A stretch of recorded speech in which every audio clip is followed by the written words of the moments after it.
Welcome to the Better Workday Podcast, hosted by Niamh Moynihan. Each week, Niamh shares tips, tricks, and insights to help you have a better workday.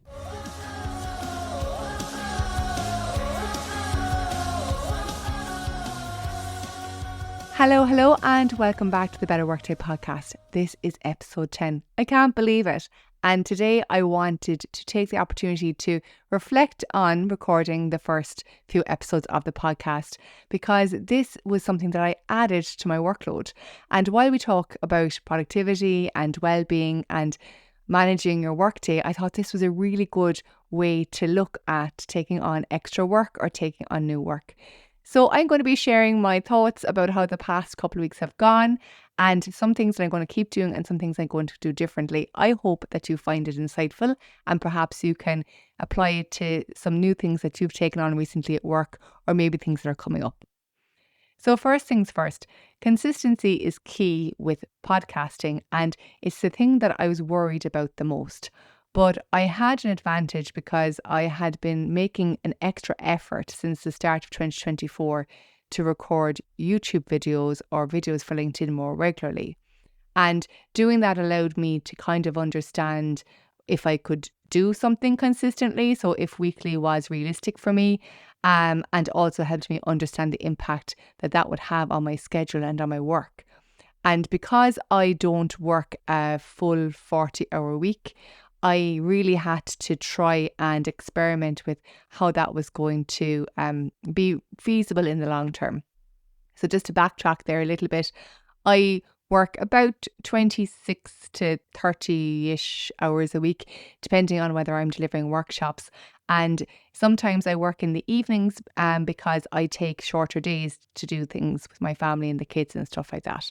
So all that really has to be considered when you're trying to be consistent. And I did try batch tasking the podcast episodes. I tried to do 3 or 4 in a row, and that just was not good for me. I felt like I was rushing through them and I was getting very, very tired. But the sweet spot for me is recording 1 to 2 at a time. And so if you're taking on new work, really looking at the frequency and how often you have to do the work or perform the activity is really, really important, and looking at how that's going to fit in among everything else. And just like me and the YouTube videos, is the new thing that you're doing an iteration or a newer version of something similar that you're doing right now? And what I did when I took up the podcast is I stopped a lot of that other stuff. So I stopped the other YouTube videos, I stopped doing my LinkedIn lives so that I wasn't doubling up on work. And that's very, very important, I think, to reassess other things that are on your plate and to make sure that you're not, duplicating your effort, or you're not keeping on activities that are lesser value now that you're doing something new. That brings me to my next point, which is all the other things that come along with recording the podcast. So the podcast episodes that I'm doing here are between 10 and 20 minutes long. I don't think they're ever going to be too much longer than that, to be honest. Some of them might end up being shorter than 10 minutes. It depends on the topic, but we'll say 10 to 20 minutes. But it takes much more or much longer than 10 to 20 minutes to do the podcast because I have to set up the room. Now, okay, so let me be honest. I've got like 2 lights and I dropped the mic and I dropped my chair down a little bit, so the setup isn't too complicated. But still, I have to do that. I have to run the extension lead around the back, to plug in that light that's behind me and a few bits and pieces. So I do a little bit of a setup. I like to make sure that I've got my water and all those bits and pieces. That all takes a little bit of time. I have to prep for the podcast. I have to get my notes ready, decide what I'm talking about and have a rough idea of the outline. And then after I record it, I have to edit it and check the audio. Tricia, she used to do the intro, the outro, we stitch it all together, we do all the bits and pieces. So there's a lot of admin that goes along with it. And then there's promoting it on LinkedIn and in my email to make sure people know it's there. There's a lot more than 20 minutes. And again, I had an idea of this, obviously, from the YouTube and the LinkedIn lives, which was helpful, but it wasn't the same. So at the moment, it's about 6 hours per episode, or 8 hours if I do 2 at a time, because that definitely does help. But for me, it really means that I have to make sure that I am being mindful of that time and I'm not drifting off by procrastinating or by doing other things that I suppose are more appealing. So for example, I could spend a lot longer getting the setup ready.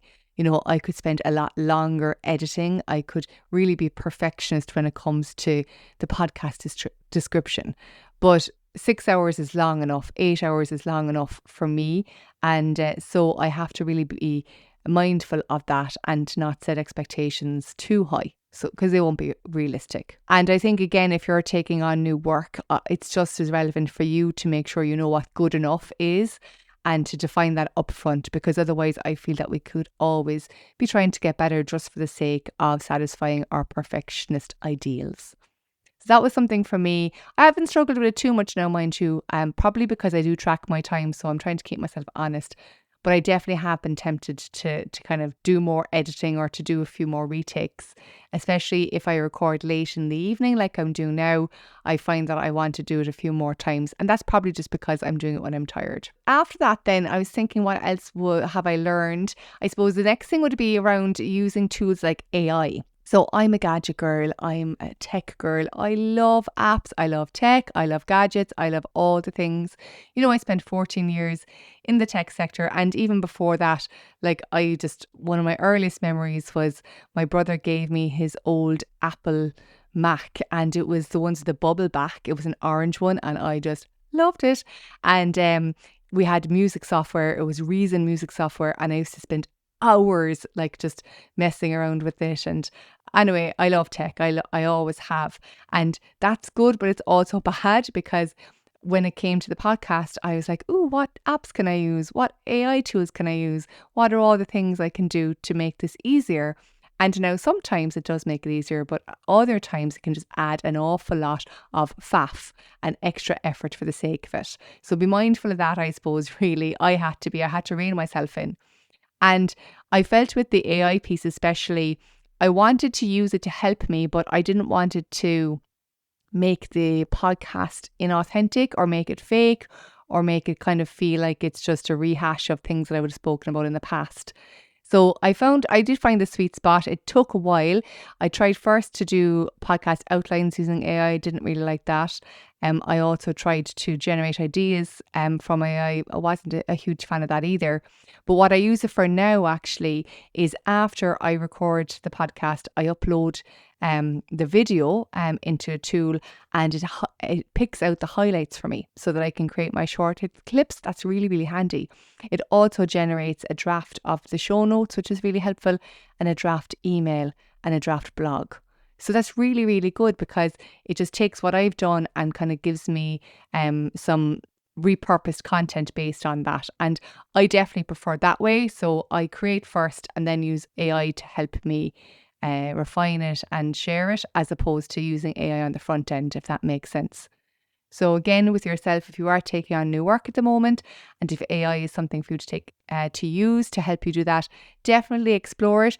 But remember that there are lots of different AI tools. There's lots of different ways they can be used, and taking the time to understand what works best for you is really, really, really important. Now, I think the biggest challenge I've had over the last couple of weeks, to be honest, is the fear that I'm not doing it right. I knew I'd like podcasting, because the ones I listen to, I listen to a wide range of podcasts, lots of different personalities and people with different styles. And I know that, I suppose, people who listen to podcasts are, I don't even know how to describe it. I just think that it's a very human way to share content. Is that probably the best way to describe it? It's more conversational. You don't have to be perfect all the time. And I really, really like that. But with all that in mind, I did still worry, would my style and would what I shared be good enough? And I know that's normal. So there's definitely been, even in the 10 I've done, a few that I'm like, oh God, I just don't think that's good enough, and I want to redo it again. But that's part of learning. And I think, to practice what I preach, or to do as I say, I do have to be okay with learning on the job.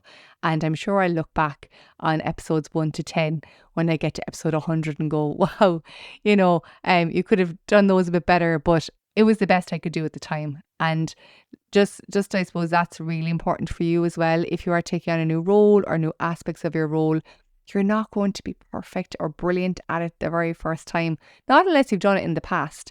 And look, I'll argue that we'll never be perfect at what we do, because, well, we're human, and there's always probably going to be some little kind of error or something that, technically could have been done better. But just knowing that you're doing your best for where you're at, I think is very, very important. So I'm trying to be kind to myself, I suppose, with this whole situation. So we're next. We're next. So if, like me, you have added something new to your work, I recommend you do something like this. Take a few minutes to pause, reflect, what's working well, what's not working well. Oh yeah, I forgot what's not working well.